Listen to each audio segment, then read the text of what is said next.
Shalom, selamat pagi, selamat datang kami ucapkan buat Bapak, Ibu, Saudara yang terkasih di dalam Tuhan dalam ibadah online GPDI Maranatha Malang. Saya yakin dan percaya bahwa setiap kita yang akan mengikuti ibadah online pada hari ini telah diberkati oleh Tuhan. Karena bukti kebesaran Tuhan sangat luar biasa dalam kehidupan kita. Mari kita siapkan segenap hati kita, pikiran kita untuk masuk dalam hadirat Tuhan. Karena Allah kita adalah Allah yang luar biasa. Saya juga mengundang buat Bapak Ibu sekalian yang berada di rumah yang akan mengikuti ibadah online untuk menyiapkan Alkitab masing-masing serta catatan yang ada. Mari sebelum kita masuk dalam ibadah online kita satu di dalam doa. Segala pujian syukur Bapa kami kembalikan ke hadapan hadirat-Mu. Engkau Allah yang luar biasa, bukti kebesaran Tuhan kami rasakan saat pagi hari ini. Kalau kami masih ada, itu semua karena kemurahan dan anugerah daripada Tuhan. Dengan apa kami membalas setiap kebaikan Tuhan dalam kehidupan kami, selain menaikkan pujian dan penyembahan kami. Oleh itu Tuhan, kami mohon Kau sucikan hati kami, pikiran kami, agar kami benar-benar layak untuk masuk dalam hadirat-Mu. Kami yakin dan percaya Roh Allah bekerja dalam ibadah kami pada pagi hari ini. Terima kasih Tuhan, terima kasih. Berkati setiap kami yang akan mengikuti ibadah online pada pagi hari ini. Kami yakin dan percaya Tuhan hadir pada pagi yang indah ini. Inilah yang menjadi doa dan ucapan syukur kami. Kami akan mulaikan ibadah kami dengan penuh ucapan syukur. Dalam nama Tuhan kami Yesus Kristus. Haleluya. Amin. Selamat beribadah, Tuhan Yesus memberkati. Haleluya. Mari kita bangkit berdiri bersama-sama. Kita akan memuji Tuhan, Allah yang luar biasa, yang dapat melakukan segala sesuatu. Amin. Mari tepuk tangan bersama-sama. Through you, I can do anything. I can do all things. 'Cause you gives me strength. Nothing's impossible. Through you, blind eyes are open. Strong hearts are broken. I am living by faith. Nothing's impossible.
melakukan segala sesuatu.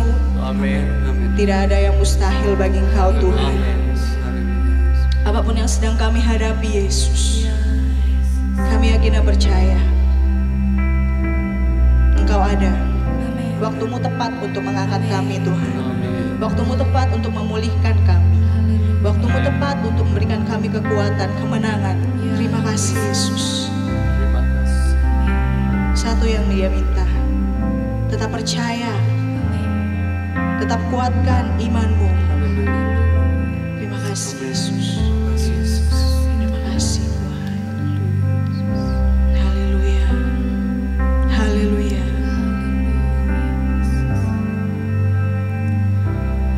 Kuatkanlah hatimu, lewati setiap persoalan. Tuhan Yesus selalu menopangmu. Jangan berhenti harap pada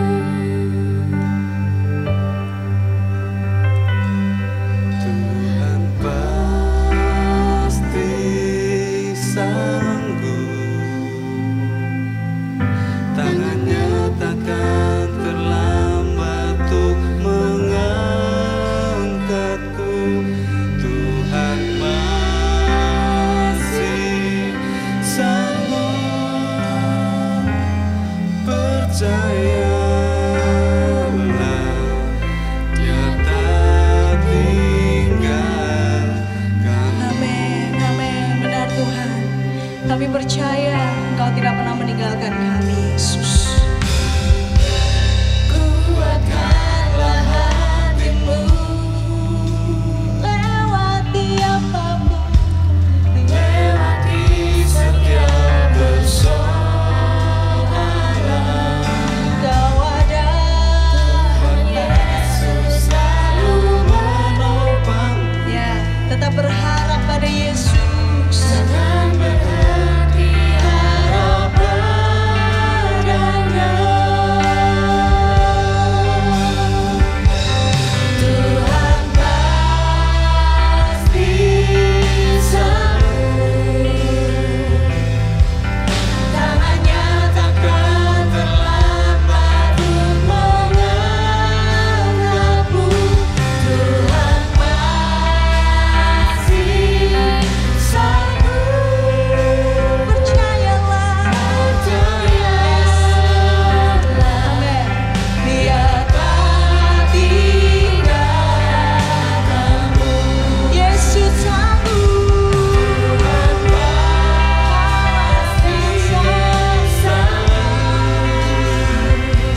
atas apa yang Engkau lakukan atas setiap kami Tuhan. Kalau dahulu Engkau sanggup menolong, sampai saat ini pun kuasa-Mu tetap sama Tuhan. Kau sanggup, Kau sanggup, masih sanggup, pasti sanggup menolong kami, memulihkan, melawat setiap kami Tuhan. Haleluya. Biarlah saat ini ya Bapa, kami mau mendekat kepadamu, kami mau lebih lagi mendekat kepadamu Yesus. Haleluya.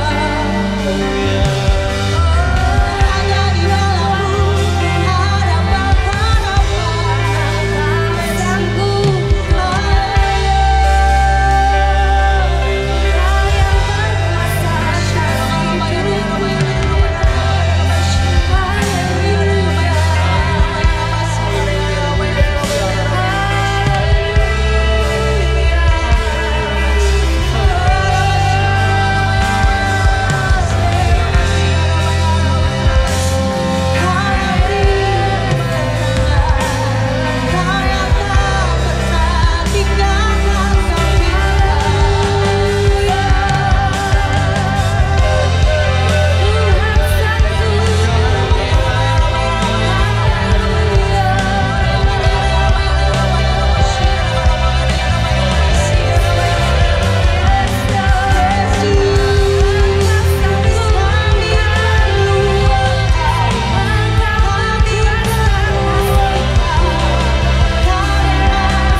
tidak pernah meninggalkan kami. Engkau Allah yang selalu ada dengan kami, Yesus. Biarlah ya Tuhan, hidup kami selalu kami bawa ke dalam tangan-Mu Tuhan. Bekerjalah, bekerjalah atas setiap kami, Yesus. Dalam setiap apa yang kami lakukan Tuhan, tuntun kami, Yesus. Kami tidak mampu tanpa Engkau. Hanya Engkau yang sanggup melakukan segala hal. Hanya Engkau yang sanggup melakukan hal-hal yang mustahil bagi manusia, Tuhan. Terima kasih Tuhan, terima kasih. Terima kasih Engkau selalu ada bagi kami, Tuhan. Biarlah hati kami, Yesus, mau semakin hari semakin terbuka untuk Engkau. Bekerjalah atas setiap kami Tuhan. Kami bersyukur Yesus, kami bersyukur Tuhan. Kalau pada saat ini ya Bapa, kami sudah memuji dan besarkan Engkau Yesus. Tiba saatnya kami siap menerima firman yang daripada-Mu Tuhan. Berkati hamba-Mu Yesus, berkati setiap lidah bibir hamba-Mu Tuhan untuk dapat menyampaikan firman-Mu kepada kami. Juga berkati kami Tuhan, untuk kami dapat membuka hati kami Yesus, untuk menerima firman yang daripada-Mu, untuk menjadi kekuatan, untuk menjadi nasihat bagi kami ya Bapa. Terima kasih Tuhan, terima kasih Yesus. Kami siap menerima firman-Mu hanya di dalam nama Tuhan Yesus Kristus. Kami ucap syukur dan berdoa. Mari semua yang percaya katakan amin. Wow, selamat kita bertemu lagi Bapak Ibu Saudara. Dan pada saat ini, pada hari ibadah ini, kita akan mendengar satu firman Tuhan yang saya beri judul masa pemulihan.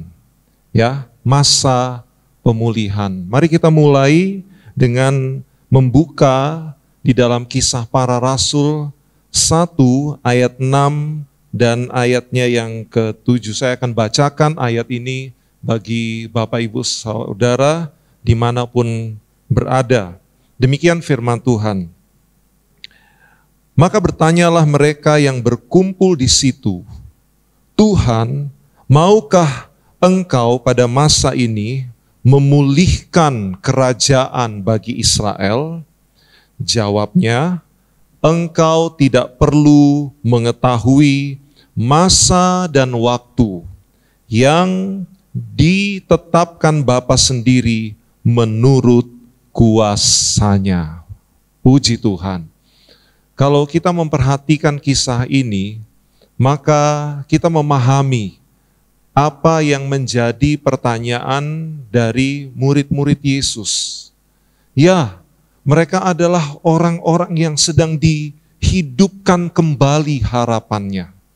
Setelah mereka melewati masa di mana mereka mengetahui, melihat sendiri, mendengar bahwa gurunya, ya, Tuhannya, yaitu Yesus yang mereka agung-agungkan, ternyata ditangkap, dianiaya, kemudian disiksa, bahkan disalibkan hingga mati. Tetapi mereka mengikuti kemudian bahwa kematian bukanlah akhir dari Yesus guru mereka.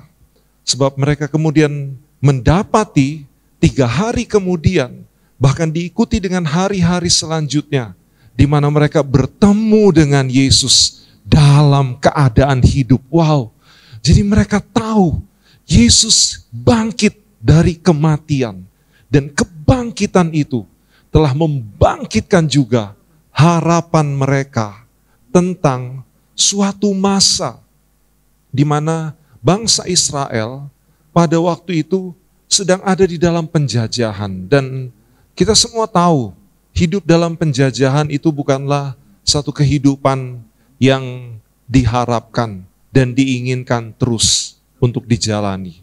Nah, ketika murid-murid tahu bahwa terjadi sesuatu yang dahsyat dengan kebangkitan Yesus, maka mereka berpikir kalau begitu ini akan menjadi jalan dari suatu hal yang selama ini mereka harapkan, yaitu pemulihan bangsa Israel dari tanah yang dijajah menjadi tanah merdeka. Mereka berharap ada hari kemerdekaan seperti bangsa-bangsa lain mengharapkannya. Independence Day, ya, itu harapan mereka. Nah, ketika mereka sampaikan hal itu, Tuhan, kapan Engkau sudah menyatakan diri dalam kebangkitan, dalam kehidupan, Engkau sudah menunjukkan bukti kematian tidak berkuasa atas kehidupanmu, maka kapan hari kemerdekaan itu? Kapan kapan Independence Day itu? Ketika Yesus mendengar pertanyaan tersebut, tentunya dia memahami Bapak Ibu, ya, maksud dari murid-muridnya. Ya. Walau Yesus menjawab bahwa untuk apa yang mereka inginkan saat di mana ada pemulihan, masa pemulihan bangsa Israel, maka Yesus katakan, engkau tidak perlu mengetahui masa dan waktu yang ditetapkan Bapa sendiri menurut kuasanya. Artinya, untuk apa yang dirindukan oleh murid-muridnya, bukan berarti Yesus menolak, bukan berarti Bapa di sorga, ya, tidak menghendaki ada pemulihan bagi bangsa Israel. Tapi kita mengerti, justru dengan jawaban ini, kita tahu bahwa ternyata bagi Tuhan, masa pemulihan itu ada. Dan Tuhan mau menyatakan kepada umatnya, kepada bangsa Israel, kepada orang-orang yang telah mengikut Yesus, khususnya kepada murid-muridnya. Walau sekali lagi Yesus tidak mengiyakan, ya, mungkin seperti kalau kita berdoa dan Tuhan tidak menjawab doa saudara. Tuhan tidak mengiyakan keinginan saudara. Ya, kira-kira seperti itu. Yesus tidak mengiyakan apa yang menjadi keinginan daripada murid-murid. Tetapi kita memahami dari ayat tersebut, ternyata masa pemulihan itu ada. Dan masa pemulihan itu Tuhan sediakan bagi orang-orang yang berharap akan hal itu. Yang percaya katakan amin. Ya, masa pemulihan pun tersedia buat saudara dan saya. Nah, kita akan masuk lebih dalam. Hal-hal apa yang bisa kita temukan di masa pemulihan? Seperti yang ditulis di dalam firman Tuhan. Ada 3 hal yang akan kita pelajari tentang hal-hal yang luar biasa, ya, ketika masa pemulihan itu terjadi. Yaitu, yang pertama adalah janji Tuhan digenapi. Yang kedua, waktu Tuhan dinyatakan. Dan yang ketiga, kuasa Tuhan diimpartasikan. Mari kita melihat yang pertama tentang janji Tuhan digenapi. Artinya di masa pemulihan kita akan melihat penggenapan-penggenapan janji Tuhan. Saudara, ketika kita membaca Kisah Rasul, ini adalah kitab yang keempat di dalam Perjanjian Baru setelah Injil Matius, Markus, Lukas, maksud saya kitab kelima setelah Injil Matius, Markus, Lukas, dan Injil Yohanes. Ya. Sesudah keempat Injil itu, maka ada kitab Kisah Para Rasul.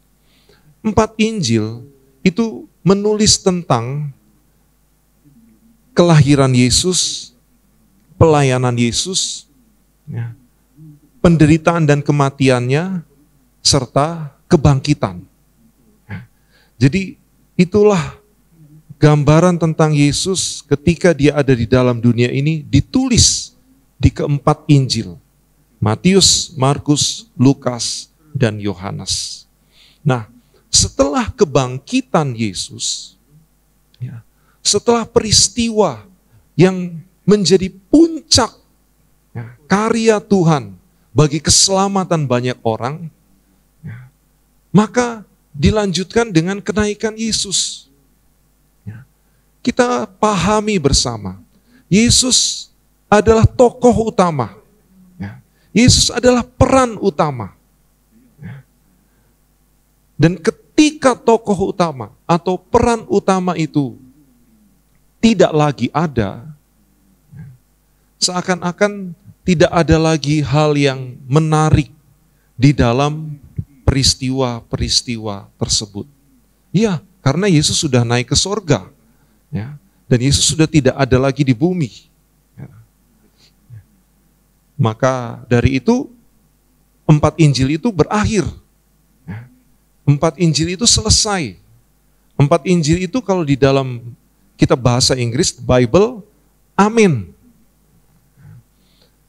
Tapi ketika kita masuk ke dalam kitab yang kelima, yaitu Kisah Para Rasul, maka di situ kita menemukan, kita sama-sama mendapati bahwa ternyata Kisah Para Rasul itu merupakan kelanjutan dari karya Tuhan di dalam kehidupan orang percaya. Kalau saya katakan kelanjutan, dengan demikian apa yang Tuhan Yesus sudah nyatakan di dalam Injil, termasuk pengajarannya, termasuk janji-janjinya, segala yang dia utarakan, segala yang dia katakan, di dalam Injil-Injil tersebut, maka di dalam Kisah Para Rasul, kita akan menemukan bahwa semua yang dia katakan itu benar adanya. Amin. Ya, semua yang Yesus ajarkan itu benar. Dibuktikan dengan apa? Dengan penggenapan janji-janjinya.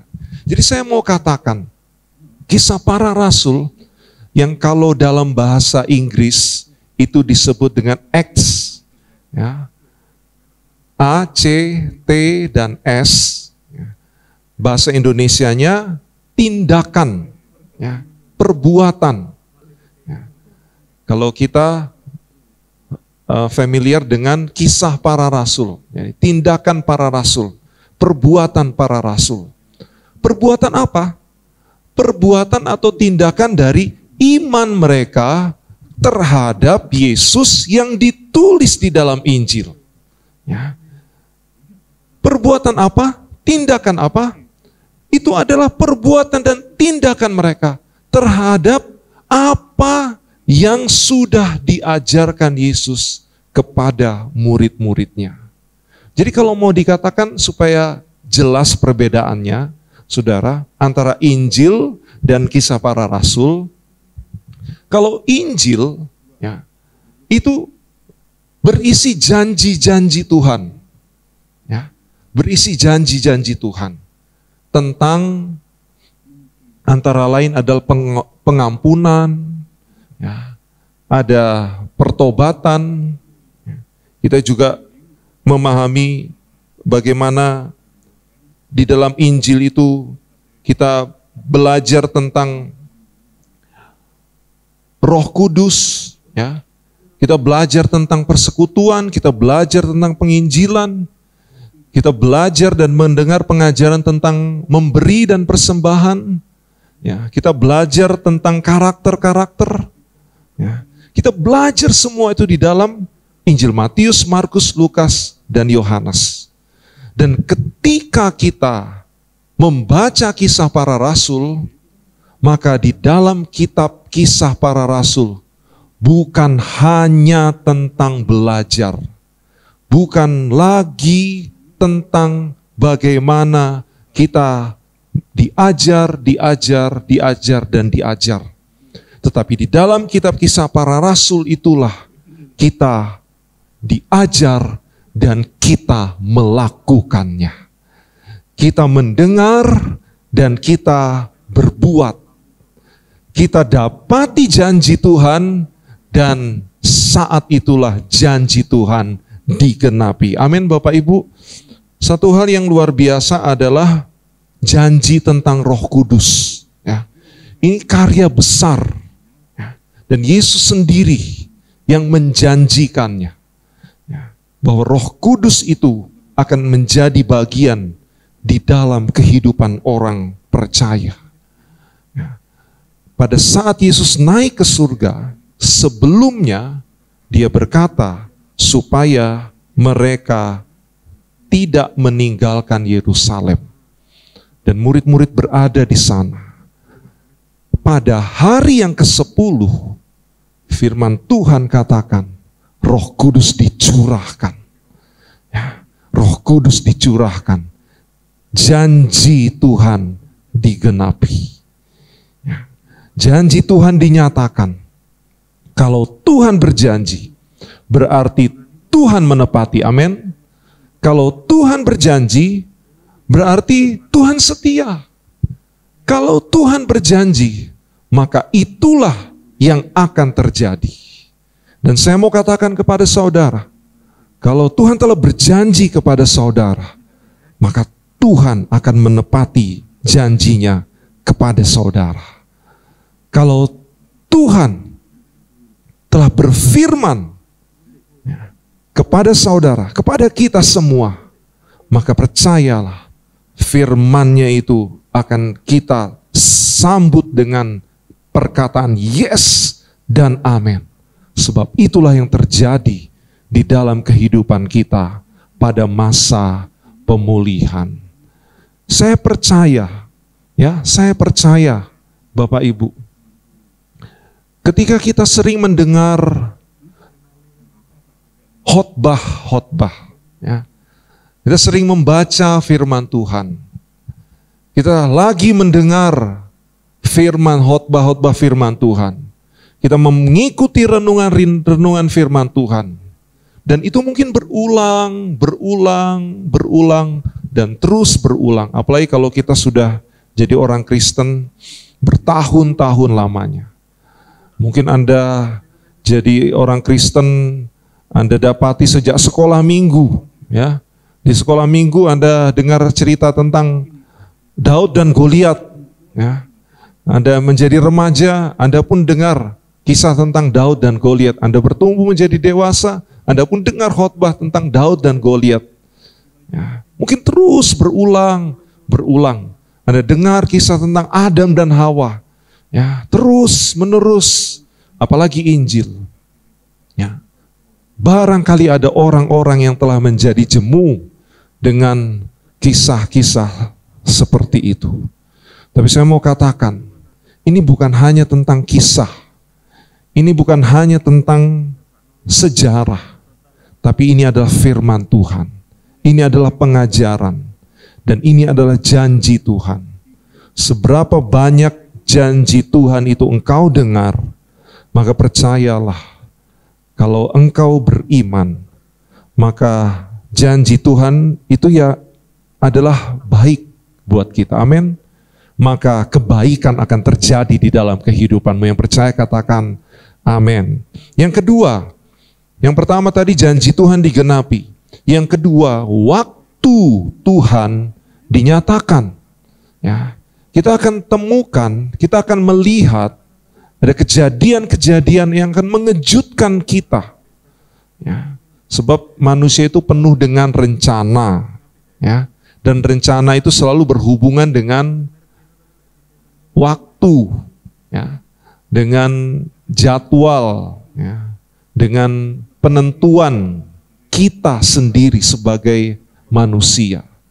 Ya, seringkali kita berangan-angan, ya, pada tahun ini atau 5 tahun depan atau 10 tahun yang akan datang, pada bulan ini atau pada bulan depan, ya, atau 6 bulan yang akan datang, atau pada hari ini, ya, pada esok hari, kita punya rencana-rencana.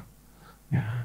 Tetapi percayalah, ya, bukan berarti Tuhan, ya, tidak menghargai rencana dan waktu kita.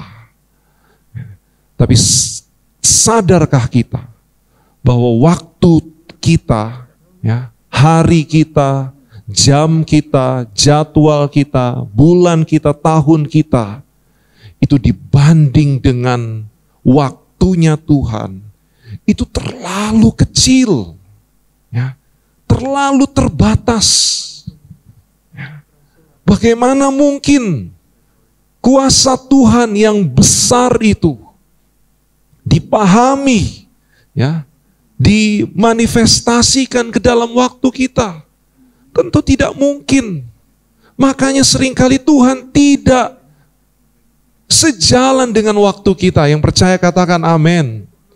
Tuhan tidak mungkin sejalan dengan rencana kita. Firman Tuhan telah menyatakan bahwa rencana kita dengan rencana Tuhan, ya, itu jauh berbeda. Tidak mungkin sama. Dan kita patut bersyukur satu hal, bahwa ketika kita datang kepada Tuhan dan berserah kepadanya, maka Tuhan mengerjakan rencananya di dalam kehidupan saya dan di dalam kehidupan saudara. Amin. Ya, kita akan melihat hal itu ya, di masa pemulihan. Karena memang masa pemulihan itu ada di dalam rencana Tuhan, di dalam waktunya Tuhan. Yang percaya katakan amin. Jadi di masa pemulihan, waktu Tuhan dinyatakan kepada kita sekalian. Beberapa contoh di dalam Kisah Para Rasul adalah antara lain ketika Rasul Petrus ya, memberitakan Injil. Ya, Rasul Petrus memberitakan Injil. Dan kita pahami bahwa setelah dia memberitakan Injil, 3.000 orang bertobat, menerima Yesus sebagai Tuhan dan Juru Selamat. Pada hari-hari itu, Yerusalem menjadi pusat perhimpunan orang-orang Yahudi yang datang dari berbagai penjuru peradaban dunia, sebab mereka mengadakan hari raya Pentakosta, hari pengucapan syukur atas tuaian besar gandum. Ya, gandum itu makanan pokok terbaik, ya, dan mereka menuai. Mereka bukan menuai dengan skala biasa, tapi mereka menuai besar-besaran, ya, sehingga mereka merayakannya menjadi hari raya Pentakosta. Siapa yang menyangka bahwa pada hari itu ya, Tuhan menentukan untuk Roh Kudus dicurahkan, ya, dan ketika orang banyak, ya, ribuan orang berkumpul pada saat itu, melihat, menyaksikan, mendengar apa yang terjadi, itu membuka hati mereka, dan respon mereka adalah percaya, menerima Yesus sebagai Tuhan dan Juru Selamat. Ya. Itulah waktunya Tuhan. Tidak akan pernah salah, tidak akan pernah gagal, dan itulah yang akan terjadi. Amin. Yang ketiga, kuasa Tuhan diimpartasikan. Jadi di masa pemulihan, ya, justru kuasa Tuhan itu semakin luar biasa. Bahkan dibandingkan dengan hal-hal yang ada di dalam Injil. Sebab apa? Sebab di awal mula saja, selain pencurahan Roh Kudus, pertobatan jiwa dalam jumlah 3.000 orang, maka satu hari dalam hari ibadah, ya, Yohanes dan Rasul Petrus berjumpa dengan seorang yang lumpuh. Ya. Dan orang lumpuh itu disembuhkan. Amin. Dia bisa bangkit dan berjalan. Karena apa? Karena kuasa Tuhan itu diimpartasikan. Diimpartasikan.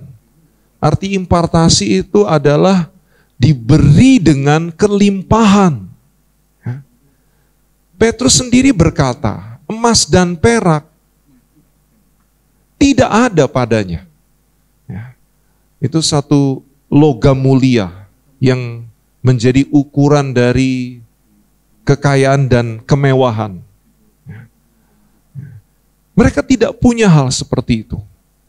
Jadi boleh dikatakan Petrus dan Yohanes itu orang miskin lah. Ya. Orang tidak berada. Tetapi ketika mereka diimpartasikan kuasa Tuhan, Tuhan tidak setengah-setengah menyatakan kuasanya. lewat kehidupan hamba-hambanya ini, maka orang yang lumpuh tidak bisa berjalan. Saat itu juga menerima Yesus, dia kemudian bangkit dan berjalan. Kita juga melihat kisah tentang Dorcas yang mati dan kemudian dia bangkit dan hidup. Wow. Ya. Dan kejadian yang fenomenal adalah ketika Rasul Paulus dipenjara di Filipi. Dan ketika tengah malam dia memuji Tuhan, maka terjadilah gempa. Dan gempa itu telah menggoncangkan belenggu dan sendi-sendi penjara. Ada yang lebih hebat dari semuanya itu, di mana kepala penjara itu kemudian menerima Yesus sebagai Tuhan dan Juru Selamat. Itulah kuasa yang ternyata kalau hal itu ditulis di dalam Kisah Para Rasul, ya, kalau itu ditunjukkan di dalam Kisah Para Rasul, terjadi atas hamba-hamba Tuhan, terjadi atas orang percaya, terjadi atas gereja, dan terus beberapa tahun kemudian di awal gereja mula-mula, itu masih menghiasi kehidupan orang-orang percaya, maka saya mau memberitahu kepada saudara semua, ya, Kisah Rasul atau buku kitab ini, ya, Kisah Para Rasul, ini kalau di dalam bahasa Inggrisnya itu berbeda dengan kitab-kitab yang lain. Kitab-kitab yang lain itu selalu diakhiri dengan kata amen. Ya, amen itu artinya ya dan selesai, demikian. Ya, tetapi Kisah Rasul itu uniknya tidak ada kata amen dalam bahasa Inggris. Ya. Apa artinya ini? Ya. Artinya adalah sebetulnya kitab Kisah Para Rasul itu adalah kitab yang belum selesai ditulis. Karena kalaupun kitab Kisah Para Rasul ini menulis, ya, mengisi kitab ini, diisi, maka akan terus diisi dengan perbuatan-perbuatan, keajaiban-keajaiban, mujizat-mujizat, tanda-tanda yang terjadi di dalam kehidupan orang yang percaya kepada Yesus. Sebab Yesus berkata itu akan menyertai orang percaya, menyertai, menembus melewati waktu. Bahkan saya percaya sampai saat ini pun, sampai di mana kita boleh melakukan perbuatan-perbuatan yang Tuhan taruh di dalam kita lewat kuat kuasanya, sehingga kita akan melihat ada suatu keadaan yang berbeda dibandingkan waktu-waktu yang lalu. Satu keadaan yang akan menggenapi apa yang telah Tuhan nubuatkan, firman Tuhan tuliskan, akan terjadi di hari-hari yang terakhir ini, yaitu di masa di mana kita sekarang hidup. Itulah 3 hal yang saya bisa bagikan kepada Bapak Ibu tentang hal-hal yang terjadi di masa pemulihan. Sekali lagi saya ulang, yaitu janji Tuhan digenapi, waktu Tuhan dinyatakan, dan kuasa Tuhan diimpartasikan. Ketika saya berdoa kepada Tuhan, ya, dan kita melewati hari-hari ini, maka Tuhan taruh firman ini di dalam kehidupan saya. Ya. Sebab kita tahu bersama kita telah dan mungkin kita masih menjalani masa pandemi. Tetapi kita percaya bahwa ini tidak akan terus demikian. Ya. Akan ada satu masa yang akan menggantikan masa pandemi. Ya. Masa pandemi itu bukanlah satu masa yang kita harapkan. Bukanlah satu masa yang kita nikmati. Ya. banyak hal justru terjadi, hal-hal yang buruk, hal-hal yang negatif. Tapi puji Tuhan kita boleh setia kepada Tuhan di hari-hari tersebut. Nah, bagi orang yang setia, bagi orang yang percaya, ya, bagi saudara dan saya, Tuhan sediakan masa pemulihan. Sesudah masa ini akan datang masa pemulihan di dalam kehidupan saudara. Ketika saudara di masa pandemi banyak menerima firman Tuhan, banyak mendengar khotbah, membaca renungan, ya, mendengar janji-janji Tuhan, harapan-harapan ya, yang diberikan kepada kita, maka di masa pemulihan yang Tuhan tetapkan bagi kita, maka itu akan menjadi masa pemulihan rumah tangga saudara. Akan menjadi masa pemulihan bagi usaha dan pekerjaanmu. Akan menjadi masa pemulihan bagi masa depan kita semua. Yang percaya katakan amin, amin. Kita juga akan melihat ya, rencana Tuhan akan dinyatakan melebihi daripada rencana kita. Sehingga kita mempersiapkan diri. Kita tahu waktunya tidak akan lama lagi. Ya, waktunya tinggal menghitung. Dan ketika hal itu sudah tiba, maka kita akan menjadi orang-orang yang dilawat dan diberkati oleh Tuhan. Amin. Kuasa Tuhan akan diimpartasikan. Ya, hidup kita akan berjalan dengan cara yang luar biasa. Tidak biasa-biasa. Sebab kita akan berdampak. Kita akan memberi dampak kepada keluarga kita, kepada lingkungan kita, kepada tempat di mana Tuhan mengutusmu. Mungkin buat saudara, sekali lagi, itu di luar jangkauan pikiranmu. Tetapi ketika engkau berserah, maka Tuhan membawa kehidupanmu. Bukan saja Tuhan menyertai, tetapi Tuhan juga memperlengkapi dengan perlengkapan-perlengkapan rohani. Untuk itu saya berdoa, ya, kiranya masa pemulihan itu akan terjadi di hari-hari ini. Yang percaya katakan amin. Ya, dan itu akan menjadi bagian di dalam kehidupan kita semua. Saya akan kunci dengan satu ayat di dalam surat Efesus pasal yang kedua, ayat yang ke-7. Saya bacakan bagi saudara semua. Supaya ada masa yang akan datang, Ia menunjukkan kepada kita kekayaan kasih karunia-Nya yang melimpah-limpah sesuai dengan kebaikan-Nya terhadap kita dalam Kristus Yesus. Amin. Tuhan Yesus memberkati saudara dan kita semua. Kita akan berdoa, ya. Dan mari kita berdoa supaya masa pemulihan itu terjadi dan menjadi bagian di dalam kehidupan kita sekalian. Haleluya, haleluya, haleluya, haleluya.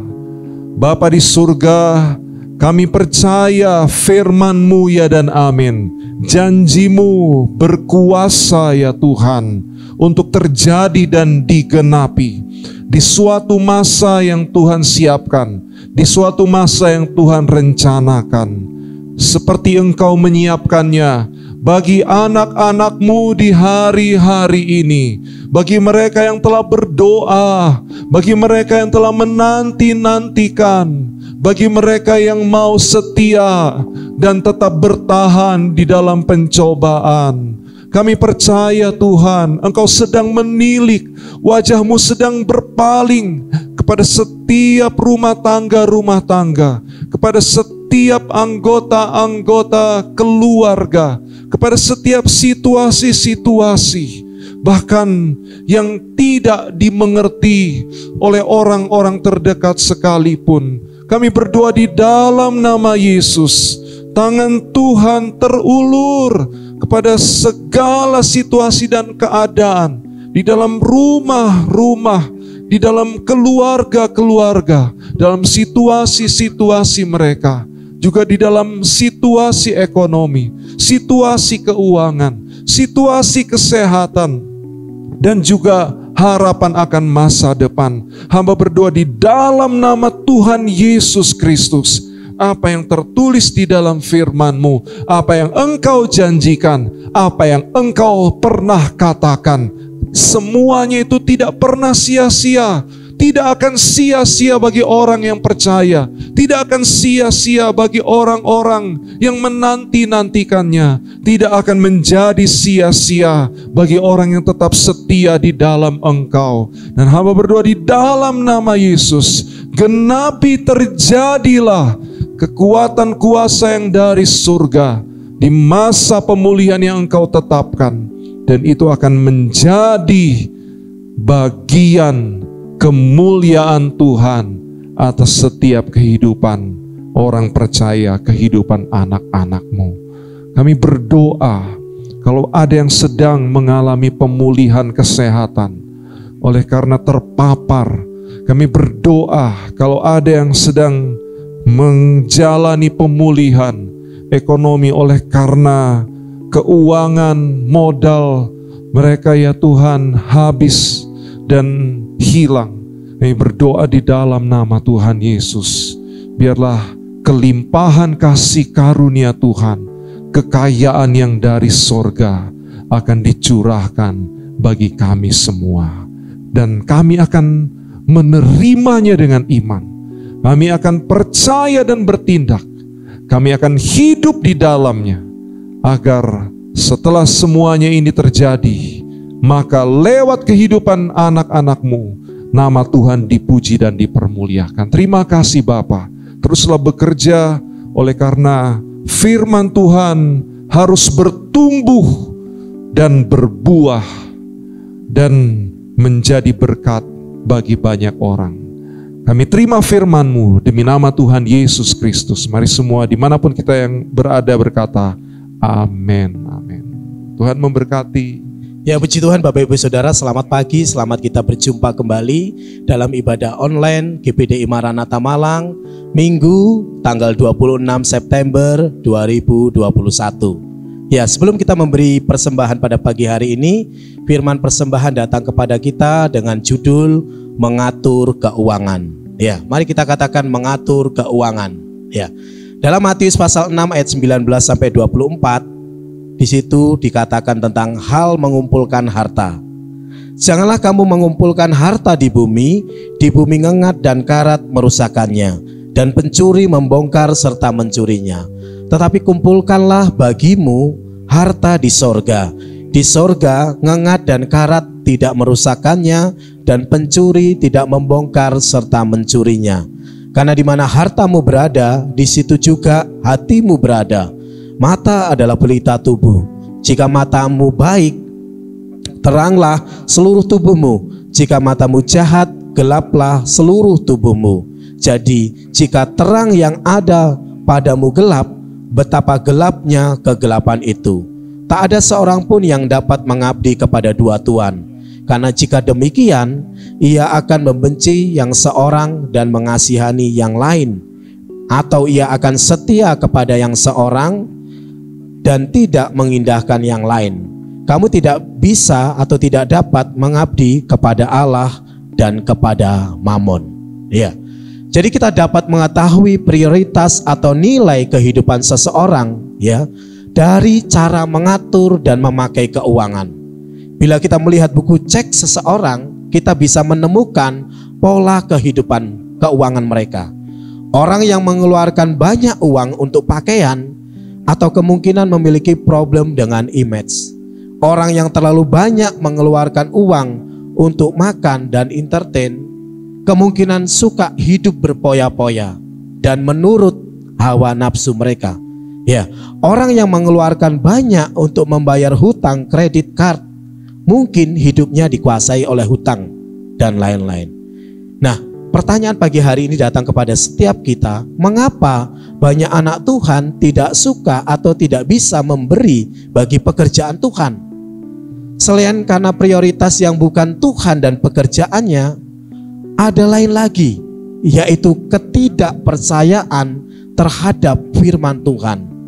Orang tersebut lebih memperhatikan diri sendiri daripada orang lain. Bahkan adanya juga ketakutan, takut kehilangan uang.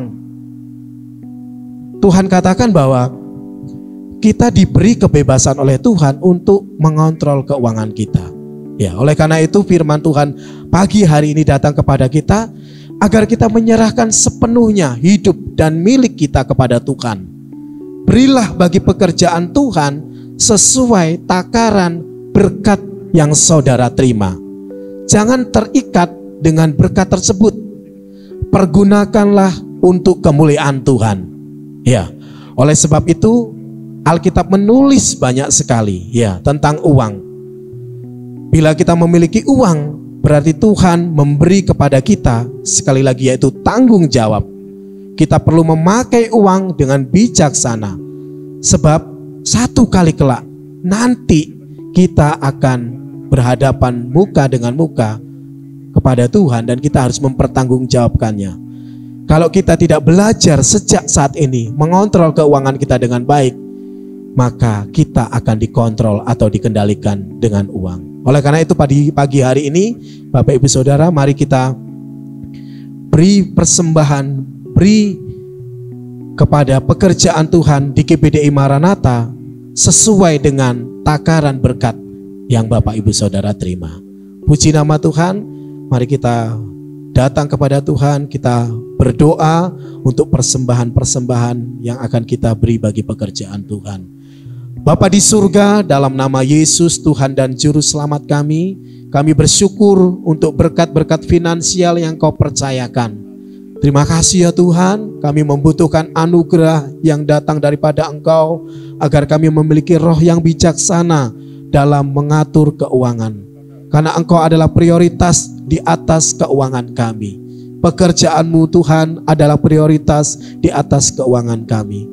Oleh karena itu ya Tuhan, biarlah Engkau membebaskan kami, melepaskan kami dari ikatan-ikatan keuangan.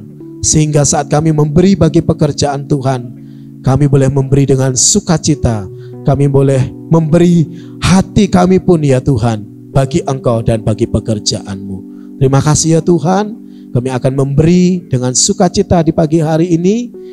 Dalam nama Tuhan Yesus Kristus, haleluya. Mari semua yang percaya katakan amin. Ya, selamat memberi bagi pekerjaan Tuhan. Berilah dengan penuh sukacita. Tuhan memberkati Bapak Ibu Saudara semuanya. Amin. Ya, puji Tuhan. Mari jemaat Tuhan, kita akhiri ibadah online pada pagi hari ini. Saudara bisa tundukkan kepala dan kita berdoa. Terima kasih Yesus buat penyertaan-Mu pada pagi hari ini.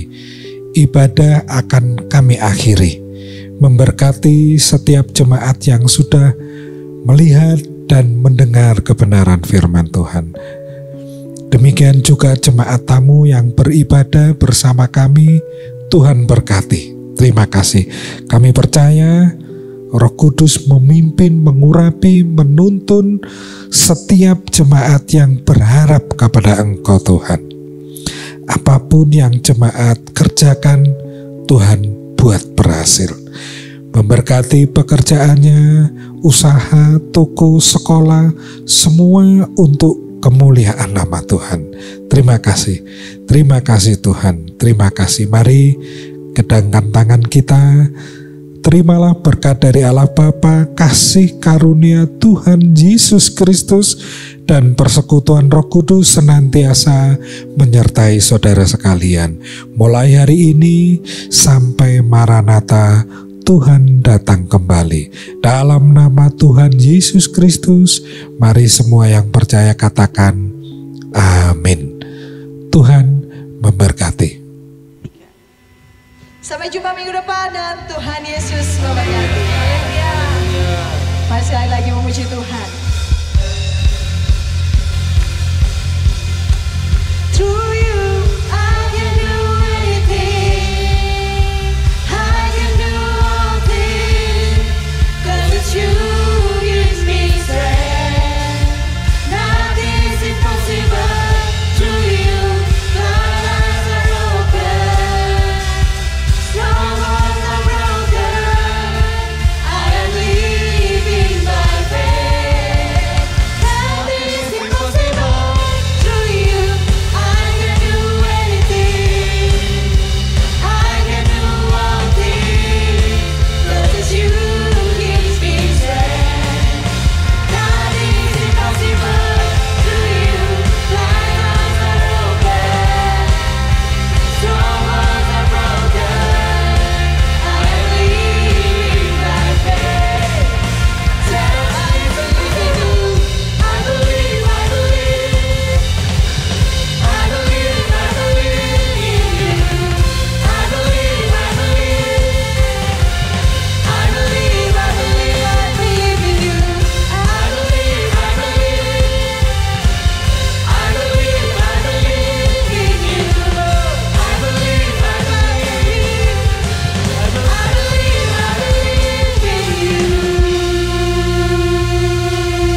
Puji Tuhan, kita baru saja mengikuti ibadah online GPDI Maranatha Malang, dan saya yakin dan percaya lewat kebenaran firman Tuhan yang sudah datang kepada kita pada saat pagi hari ini, itu bisa menguatkan kita, dan itu merupakan sebagai pedoman kita dalam kehidupan kita untuk melalui kehidupan di dunia ini. Bapak Ibu yang diberkati oleh Tuhan, sebelum kita mengakhiri ibadah kita pada pagi hari ini, saya menjemput semua kita untuk subscribe, like, dan share YouTube dan Facebook GPDI Maranatha Malang. Sampai kita berjumpa lagi minggu depan, Tuhan Yesus memberkati.